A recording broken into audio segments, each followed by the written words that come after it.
Hi, everyone, and welcome to the Neil Haley Show. You can check me out on Twitter at Total Tutor, at Total Radio Net, and NeilHaley.com. I'm connected everywhere on social media. It's Facebook Live. If you were connected to me on Facebook, you saw my trip to New York City. I'm still exhausted from that experience. Dan Marino, possibly on my show tomorrow. Major celebs again, but always even getting celebs in the studio. But that's because of our co-host, WPL Hall of Famer, Coach Karen Hall, UNLV running rep, and the ESPN analyst. And this guest that we have in the studio today, we had a radio interview, and to give a background, it was more about the history of him coaching as in strength and conditioning for the Pittsburgh Steelers after they won the four Super Bowls. But he had a relationship with Mike Webster. He talked about Coach Knoll and all this, but we're going to put more of our focus today in this theme about head injuries and Mike Webster's story and seeing the changes of him due to it and how Walt and them used to work out together. So tell us who our guest is. Yes. So I'm just ecstatic and thankful that Coach Walt Evans, former Pittsburgh Steelers strength and conditioning coach, who is visiting Pittsburgh this weekend, has taken time to come to our studio. Well, that's lucky to be one of our guests. So, Coach Evans, welcome home. Thank you. And welcome to our show. Thank you. I'm lucky to be here. Thank you. Well, we want to really just get back into this whole idea of the head injuries and concussion. It's really overtaken the sports world today. So can you talk about or move into the recent updates on the concussion issue? Sure. It's changed for the last time we talked. Okay. And I know that you folks mentioned last time, Neil, you also mentioned about research being done. Yeah. Some of these things. So what's recently been done, UMPC had a meeting somewhere in October. They brought in the best minds of neurological surgeries and concussion experts in. And they came to a conclusion that basically what they were doing wasn't the right way to handle concussions. So we're hearing it first here. Wow. All right. That's So one thing they said they finally all agreed on, that the way it's been handled in the past was the wrong way to treat concussions. They all agreed with that. Okay. So it's kind of like you said last time. It is now being looked at as an individualistic process. Which I was saying before on the show, and you're reminding me that, especially because I have some CTE issues that we were. Thank you for reminding me. We kind of discussed in so many ways to our listeners out there, and Coach, and also Walt, that I believe each individual is different, and so that myself, who took chair shots to the head, garbage cans to the head, played 1 year of football, but also might have had some concussion situations in basketball, handles things a little differently than somebody who's 12 or somebody else that's the same age as me, same situation. I think it's an individual thing. I said before any research was said, that was my scientific, based on experience, what I went through. Exactly right. And you know, some of the results of this meeting was that, okay, what we're currently doing when someone has a concussion, they put them in the dark. They don't allow them to watch TV, and they do those don't allow them to read books or anything like that. They said they felt that's done has inhibited the recovery of the individual, and that it also isolates that person or that athlete from society and their family and everything else. So they found out that recovery is not happening. Right. You know. So what they're saying now is that when a person has a concussion, an athlete has a concussion. The symptoms for every concussion is different. It's like snowflakes. Right. It's all different. Yeah. So they have to be treated differently. So one athlete who has a concussion may need a certain specialist, a doctor, whether it be an ocular doctor or an ear, nose, throat doctor. You know, it all has now to be specific. And what they're saying now, instead of putting them in a dark room, okay, and without light and all those things, that now they're saying that we want them to start exercise the day after. You know, they have a concussion, because they found out the ones who started the exercise process, like walking, things like that, have recovered quicker than the ones that have not. Wow. Yeah, so there's a whole process now that they're using to go through of stages. Once you have a concussion, everything from the first day you're resting, the second day you start walking, and you start eventually running and all those type of things. And so that's where it's at now. So they've agreed, but the problem is that there's no protocol to handle it. Nobody knows where to start with this. You know, what is going to work, and nobody knows. So, but at least they agree on one thing, that the way they've been going at it has been the wrong way. So where's the NFL on the new research and issue that you just mentioned, that we've been doing it wrong? This is where we are now. No protocol yet, So where's the conversation with the NFL, or is there any conversation with the Yes NFL? and no. Okay. There was a study done also in October Right. by the Concussion Legacy Foundation, which is tied into the Veterans Administration, Boston University, and the foundation itself. They have all the brains of all the athletes who have been deceased to examine them. So they did a study. They took 152 former college football players. Okay. Who they have the brains of. Now, 2/3 of them played pro football. Okay. Also, they all had 91% had CTE. But the interesting thing was the ones that played college only also had the same amount of CTE. Wow. You know, so they're looking at now that this disease is widespread more than they thought. Right. So now they're giving this information to the NFL because recently Marty Schottenheimer announced he has Alzheimer's. Oh. yeah. I Yeah, just now seen Marty, that this you know, week. he played in the NFL and played Yeah. for Pitt, you know, things like he coached the NFL for years. Sure did. So they're saying this is more widespread than we thought. So what I think is happening now is that, of course, the NFL is taking all this into consideration. Now, nothing's been done on their end yet from this standpoint because right now they're being sued by the insurance companies. Because the reason being because the insurance companies had to pay for all the players that filed suit. Or, you know, and so what they want to do now, and a judge this week is demanding that the NFL tell the insurance companies when they first knew about that the head trauma would cause these type of issues with players. Wow. So because they have to pay for it all. Do we know how far back that is? No, that's what they're trying to get from the NFL. They won't tell us. Trainers probably know and different things know Yep. what's happening, and doctors that have treated these people for years and years. So you got to go back through miles and miles of paperwork. So we're going to take it back, and we might get to that at the end, but really just the whole process of what made you so passionate about this. Well, your yeah. relationship with Mike Webster. Yes. Because for locally in Pittsburgh, this is something that's a story. The story is still not out on this whole thing. So I'm glad we got to this because you're developing, you're finding certain things, but there's just the final question is there is not enough research done yet still and study to figure this out, except they were doing it wrong, need to develop more protocol, figuring out head injuries and CTE and how to treat it. Right. But the insurance companies, the lawsuit, all that's going to not be able to be developed and fixed until the research is done, until the NFL gives all that information for years.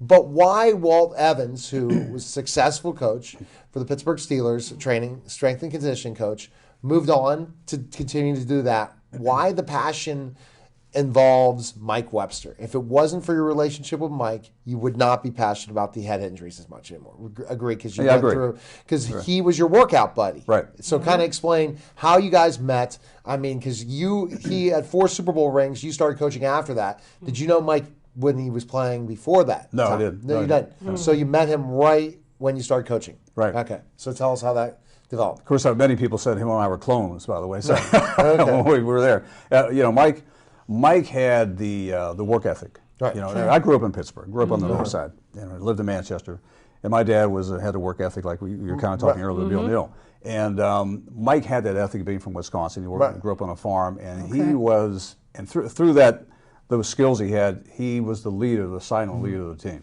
You know, and he's the one that set the tone for everybody. Right. And as I got to know Mike, we started to work out together and things like that because he was so extremely dedicated. You know, and I mean, after practice, most of the players would take a shower, go home. Right. Him and I would go up and run the stadium steps. He'd go, "Hey, you gonna come up with me tonight?" You know, it's like 10 below zero, and but that's the way he was. So we had this work ethic connection, so to speak. But not only that, but Mike was just a wonderful human being. Right. On top of that, and, fantastic. Fantastic human being, and highly respected. Right. And he, a lot of the players would go to him when they'd have issues, and they would talk things out. And he was like the conduit to Chuck too, like that. So, but Mike and I spent a great deal of time together training, and my job was to create the longevity of the players and to protect the players as much as possible. And you know, Mike being a veteran all those years, he'd be the one I'd focus on. Because he was the whole lifeline for the entire team. He was the guy. You know, where he went, that's where the team went. So, and the idea was to try to get Mike to structuralize his workouts, and because he had so much drive and so much push that he would overtrain and overwork. You know, and then of course on the field he'd leave it in the weight room instead of bringing it on the field. So, but that's how he was. So the me trying to figure out how to contain Mike and how to train with him and make sure he still does what he needs to do but doesn't wear himself out. So but we formed that relationship, and I got to know his family, and his wife and his children and things like that. So, but we spent a lot of time together figuring out as part of the team, for the rest of the players also. He was a big influence to get the other guys in because work out because in the off season, 60 guys would be there working out. And it was like, okay, well, how's your team doing? Because the coaches would take off and leave, go on vacation. I had all of them. And Mike was a central figure on helping and getting these guys in and things like that. So, I mean, even Bradshaw showed up one time. So, it was, but Mike, knowing how he was and how dedicated he was, he gave his entire life to football. And he gave his heart and soul to Pittsburgh Steelers. So when this thing went south on him when he came up with this disease, and really nobody knew what was going on. And Rooney's, I think, helped as much as they possibly could. But it was the NFL is where it got stuck at with his disability benefits and things like that. And Mike was really suffering, and his family was suffering. They were completely broke. And when I came to the funeral, I talked to his wife. They were completely broken. They found out when they were driving to Pittsburgh, and they found out he had died on the way in.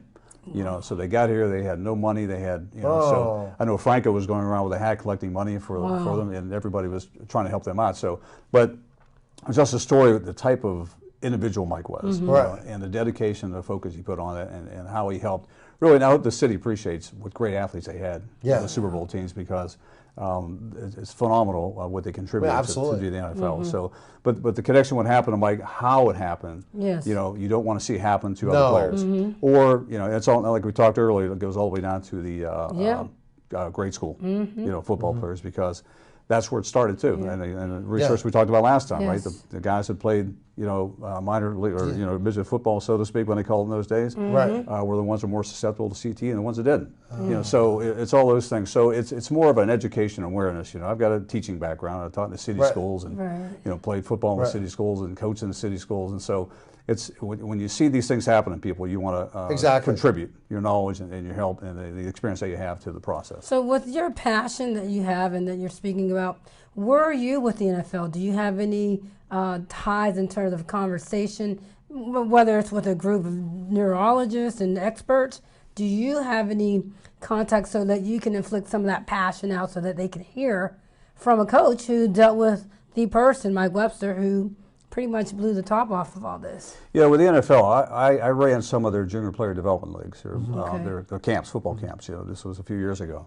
And you start to get a sense, of course, at that time in the early 2000s, like 2008, somewhere mid-2000s, the CTE thing hadn't come about yet. And I was running their football camps, youth football camps for them. But the thing was that when I did the article for Fort Worth Examiner, I'm sure that was on Roger Goodell's desk. That was my first step of communicating, that I knew what was happening and I understood it and I was there. So so when we get back, we're going to continue with Walt Evans, and I have more questions. And again, this is not enough time for Walt with his expertise, and I want to know what he's doing. But the story of Mike Webster, again, because if you're a Pittsburgh Steelers fan, growing up, the 4 Super Bowls, you think of Mike Webster, number 52, and he saw his life deteriorate to the death, and then after dying, how the family, and he was broke, and then that's when Walt turned on and said, I have to figure out this passion. So you're watching the Neil Haley Show, and we'll be back in just a moment.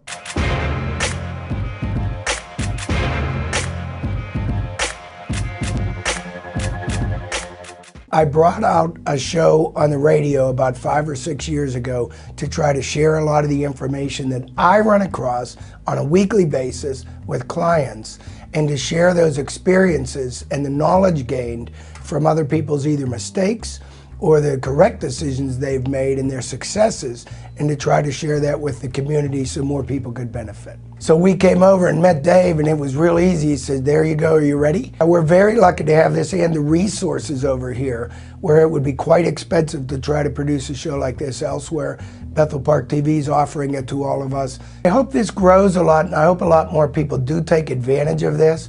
You're missing out on a marvelous opportunity if you don't. It's really a free gift for you to be able to share yourself and your experiences and what your value is with others at low to no risk. Anyone who's considering doing a show, come on out of your shell. Come on over here. Dave's very gentle, very nice. He'll help guide you through this. If you make mistakes, He'll edit it out and record it over, so don't worry about saying something wrong. Just come over and share what you have with others. Just be yourself, come over here and let other people see who you are, why you're here, and who you're trying to help and what you're trying to say. It is that easy.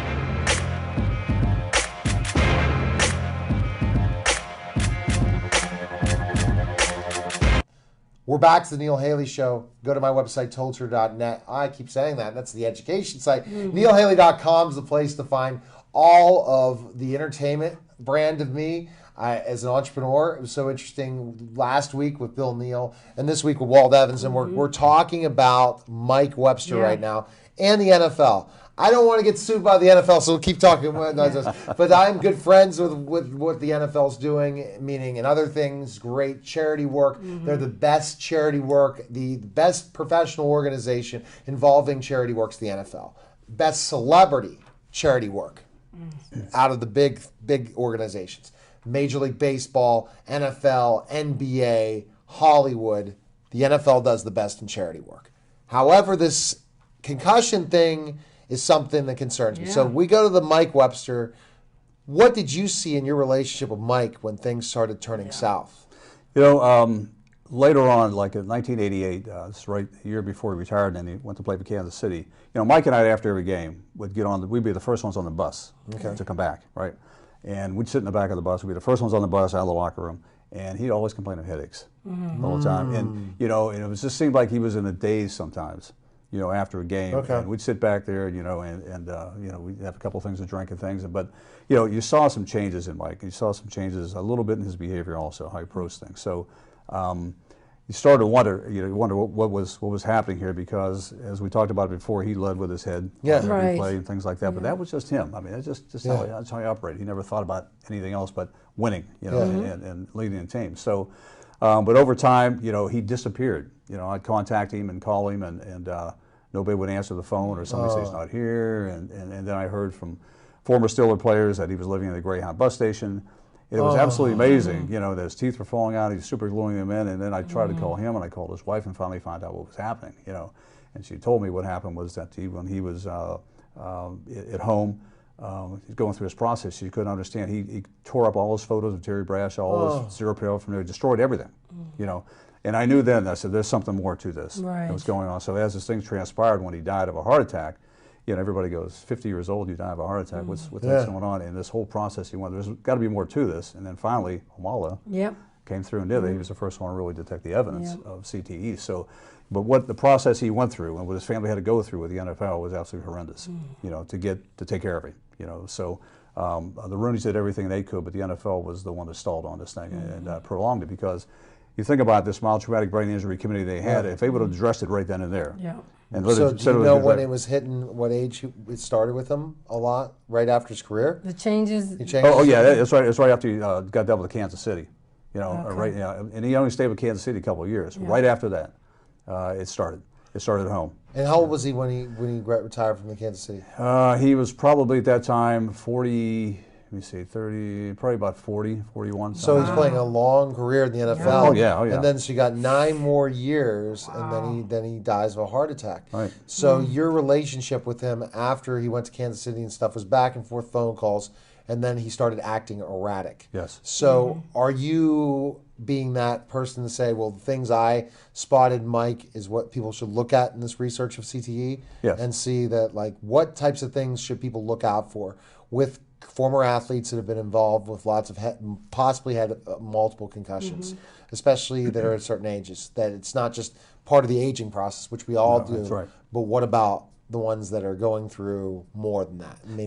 Which is a good question. We all talked about, we all heard about this TAW that's in the brain. TAW is in everybody's brain. You know? So when the impacts come, this TAW misfolds and it releases out of cells in the brain. So it releases into the brain, and what it does then, it clumps together. Right. Okay. So over time, when I would talk to Mike, it'd be like, Mike, where are you, Mike? Well, I don't know where I'm at.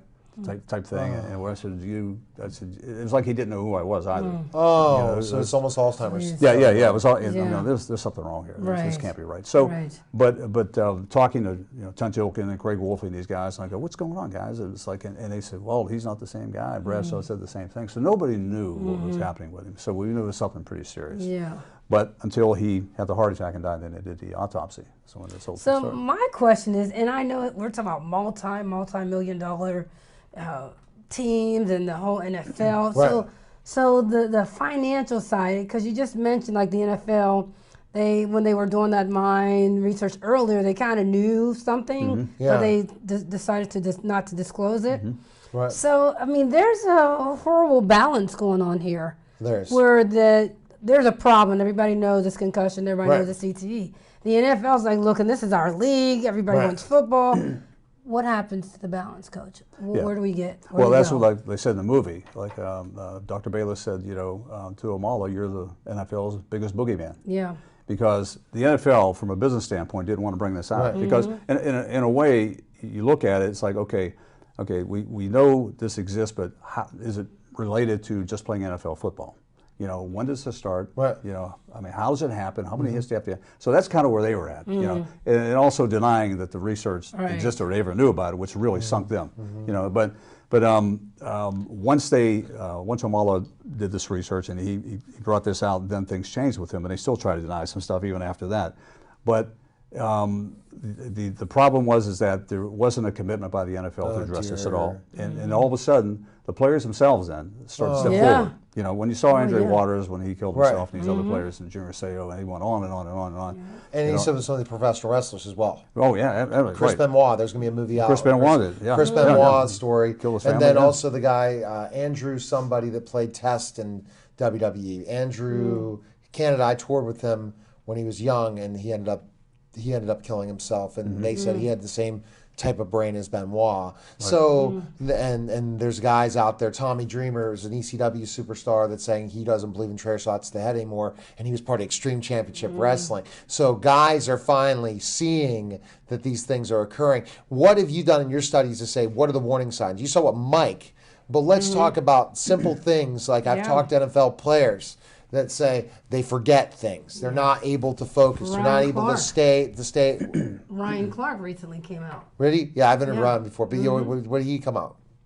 Tell me what he about said. a year or so ago. Yeah, he didn't. Yep. Yeah, and he didn't have such a long career. So what are we spotting? What is it? What the difference between? And this is where the problem is. Individuals, people age differently. Right. So our mind changes once we turn a certain age. We start forgetting things. Well, what is it forgetting in CTE? How can you get diagnosed with CTE versus somebody who's just based on age is forgetting things? Well, the CTE, first thing about it, it's like an invisible disease. Right. You can't see it. Right. So it's very difficult to analyze. Right. And obviously, when you do have that, if you don't have the right treatment, it can be devastating. If you do the right treatment, you can have recovery. The problem right now, Niels, like we talked about, there is no protocol. Yeah. To say how do you do this? What do you do with these guys? I mean, Symptoms. Yeah, symptoms. And so what's happening now? The psychologists are getting involved with the NFL, and the medical community is getting involved. There are different types of branches of medicine to try to determine to help these players recover, even the ones how far they're along, to rehabilitate them so they can at least function. So what symptoms would you say? Oh, it is confusion. It's aggression. It's forgetfulness. It's the onset of dementia. It's all those things. That they. How many concussions do you need to suffer? You think for that to happen? They don't know. But I think again it goes back to the whole individualistic. Right. So what if you only had 3 concussions in your career, 4 or 5 concussions that you really none of them have ever been diagnosed? Myself, and I forget little simple things, nothing big. My long-term memory's there, but short-term, I'll meet somebody 3 minutes later, or I'll interview somebody short-term, didn't really develop that connection, don't remember their name. Is that my memory, or is that me going through some of the stages? Because I am an unbelievable person interviewing 14 people a week, guys, and preparing questions, coming up with all these great questions. But when it comes to the person's name, I don't remember their name like 3 days later. Yeah, it possibly could be those stages, the onset, because it takes years, maybe decades, for it to get to the point where it makes debilitation. So it takes a long time to do that. Can you be treated? Yes. Can it become health? Yeah, that's the thing right now. Yes. Here's the thing. You got two factors about prevention, which players go through: the post-concussion syndrome, right, where players has a concussion and it lasts quite a long time. Right. It should. And then you have the second impact syndrome, where they've got the second concussion very close to the first one. Right. And what happens then? The brain can't regulate the blood in the brain, and it accumulates in the brain, and you have brainstem injuries and all sorts of other things. So once again, it's individualistic of how many. There's no set number of concussions. It affects one person different than the other, Neil. So there's no protocol right now to tell you what's happening, but they know the signs and symptoms, and it's all different for everybody. It could be psychological, it could be physical. See, I think an intellectual thing that it's healing the brain like a broken bone. And here's my other, just like I came up with that idea where I said, that it's individualized. Meditation, prayer, or meditation. Intellectually strengthening your brain by challenging yourself more and more with more intellectual tasks than you did after your career is over. Keeping that brain, almost looking at dementia, where being active, your brain being active. Dieting right, and proper rest. A variety of different reasons can help it, but can it treat it till you go back to where you were before? Can you go back and heal that brain? That's where they've not figured that out yet. I've had research where people say meditation works so much that they come back from that injury. Your thoughts? Right. Yes. I mean, all those type of things, and now they're calling active rehabilitation is what they're calling it. And that is part of the meditation, and all those things are part of that. Okay.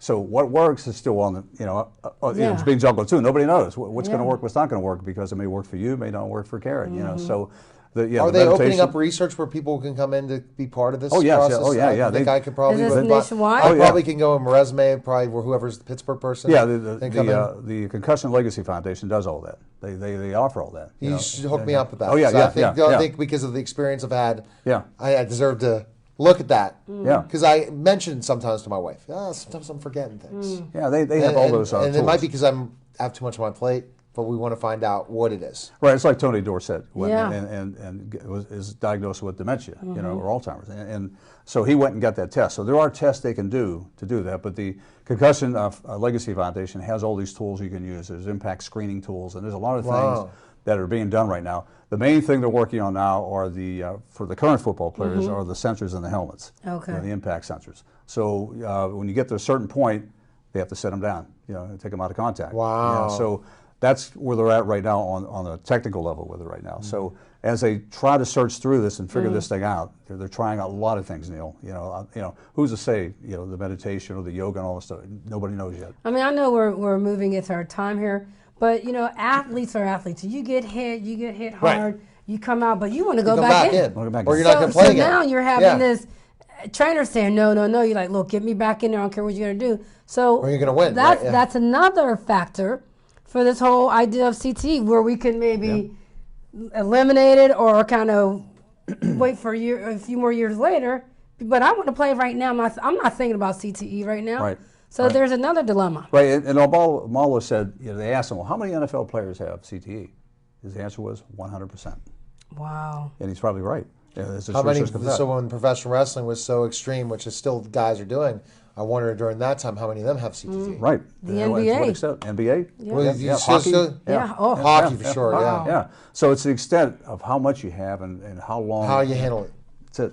So, Walt, is there a place we can find information on you? Yeah, you can email me if you like. It's wevansergo@yahoo.com. All right. Yeah. Well, Walt, I apologize more of the journalist questions, but you're an expert, and you really provided a lot of stuff that I appreciate you coming by. My pleasure. Thank you. Thank you for stopping by in Pittsburgh. Always good to come here. All right. Take care, guys. That was the Neil Haley Show, and we'll see you next week.